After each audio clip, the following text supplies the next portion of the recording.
मित्रांनो, tax assistant मुख्य 2019 मध्ये एक मजेदार प्रश्न विचारलेला होता जो तुमचं मेरिट ठरवत असतो। 13 वस्तूंची खरेदी किंमत 11 वस्तूंच्या विक्री किमती इतकी असल्यास फायदा किती टक्के असणार आहे? कसं सोडवणार? किती वस्तू विकल्यात? 11 वस्तू झालं। आता काय करायचं? त्या दोन्ही किमतींमध्ये कितीचा फरक दिसतोय? 13 आणि 11 मध्ये कितीचा फरक आहे? 2चा। म्हणून काय करायचं? अंशात 2 घ्यायचा आणि गुणिला 100 घ्यायचं। एवढंच काम करायचं, दुसरं काही नाही। काय केलं आपण?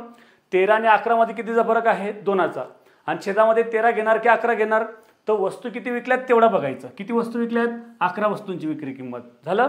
2 भागिले 11 गुणिला 100 एवढंच काम करायचं आहे। 100 दुने किती होणार? 200। 200 भागिला काय केलं? 11 केलं। मग काय होणार आहे मित्रांनो? 11 एक 11 उरले किती? 9। 11 8 88 उरले किती? 2। आता भाग जाईल का? नाही जाणार। म्हणून काय? 2/11 18.2/11% एवढं आपलं काय असणार आहे? फायदा असणार आहे। कुठं दिसतंय? पर्याय क्रमांक 2 आपलं उत्तर असेल।